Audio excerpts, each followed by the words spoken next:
Evolution is the process by which living things change over time in response to their environment and genetic variation.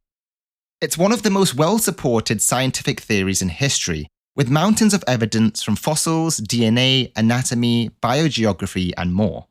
But evolution is also a source of controversy for some people who may not understand or accept its implications for our origins, identity, and morality.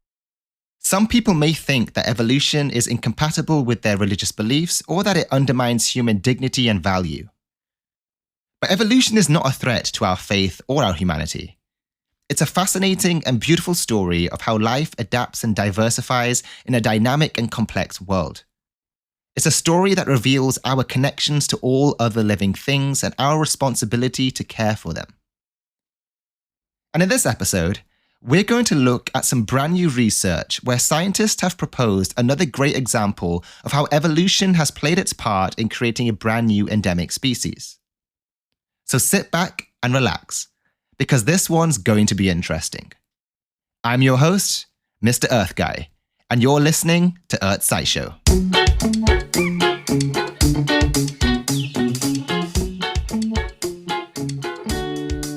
Endemic species are those that are found only in a specific geographic area and nowhere else in the world. They are often the result of isolation, either by physical barriers or by ecological factors that prevent them from interbreeding with other populations. One of the most famous examples of endemic species are on the Galapagos Islands, where Charles Darwin observed the different varieties of finches, tortoises, and iguanas that had evolved from a common ancestor to suit their different habitats. But did you know there is another island chain in the Pacific Ocean that has been called the Galapagos of Asia? It's the Ryukyu Islands, which stretch from the southern west coast of Kyushu in Japan all the way to the eastern part of Taiwan. This island chain is home to an array of endemic species such as the venomous snake habu and the wild black rabbits known as amami rabbits. And the two islands we're focusing on in this episode are Okinawa in the north and Miyako in the south. Okinawa is the largest and most populous island in the Ryukyu archipelago. It's also a popular tourist destination for its beaches, culture, and cuisine. Miyako, on the other hand, is much smaller and less developed than Okinawa, but is also rich in natural beauty and biodiversity. The interesting thing here is that within the differing islands, unique species can be found. Sitting 300 kilometers to the southwest of Okinawa, the Miyako Islands are home to the Miyako keelback snake and the Miyako grass lizard. These two reptiles are endemic to Miyako, meaning that they are found nowhere else in the world. But they are also closely related to the populations found on Okinawa.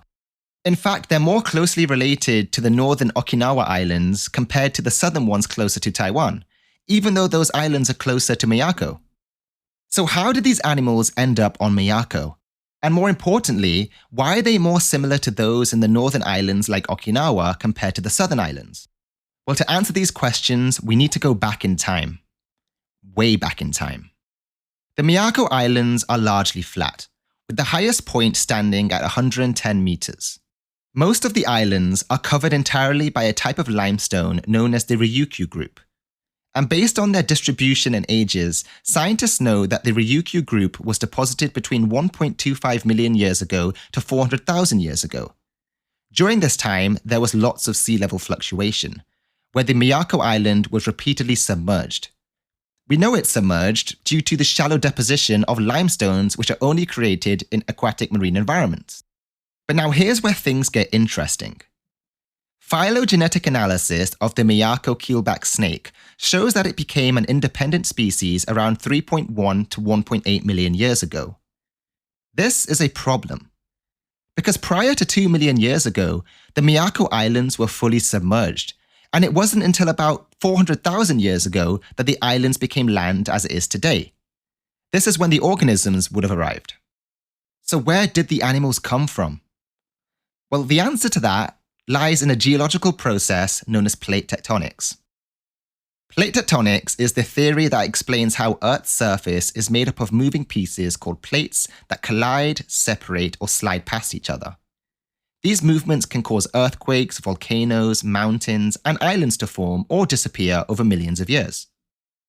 And 5.5 million years ago, Okinawa and Miyako weren't separated by 300 kilometers of water as they are today. Instead, there was a plateau that connected both islands. This plateau has been dubbed the Okinawa-Miyako Submarine Plateau, and it existed until approximately 270,000 years ago. This stretch of land served as a transit site for biological migration away from the northern islands like Okinawa to the Miyako Islands in the south. And for over 5 million years, the native species of Okinawa were able to freely roam this plateau, extending their territories towards the southern islands of Miyako, which is intermittently flooding with water because of sea level change.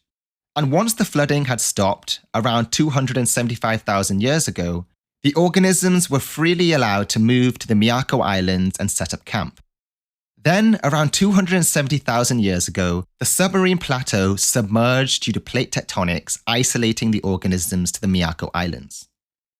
This allowed the animals to independently evolve on the island, creating a new endemic species. This is why some of the vertebrae on the Miyako Islands are genetically related to the ones on the Okinawa Islands and not the islands further south towards Taiwan. This is one of the first times we have both phylogenetic and geological evidence to support the mass migration hypothesis in this area, and it also neatly explains how the animals got there. But this is not the only case of endemic speciation in the world. There are many other examples of how plants and animals have evolved into new species in response to changing climates and landscapes. For instance, one study showed how plant speciation in the Alps was influenced by recurrent cycles of glaciation and deglaciation. The authors found that some endemic plants in the Alps originated from ancient hybridization events between different lineages that survived in isolated refuges during cold periods. These hybrids then diversified into new species as they recolonized new habitats during warm periods. Another great example is when researchers showed how insects called stick insects evolved into different species on different host plants in California. The authors found that natural selection for camouflage and resistance to predators drove genetic divergence between populations that fed on different plants. They also found evidence for reproductive isolation between these populations, such as reduced mating success and hybrid viability. These studies illustrate how speciation can occur through different mechanisms such as geographic isolation, hybridization, and ecological adaptation. They also show how speciation can happen at different timescales, from millions of years to thousands of years, or even less. Evolution is deeply intertwined with geology and ecology, and this research highlights the importance of incorporating them into future studies. So what do you think about these amazing stories of evolution and speciation? If you have any comments or questions, feel free to post them. And in the meantime, thank you for listening, and don't forget to subscribe, rate, and review our podcast. You've been listening to Earth SciShow, and I'm your host, Mr. Earth Guy. And remember, stay curious.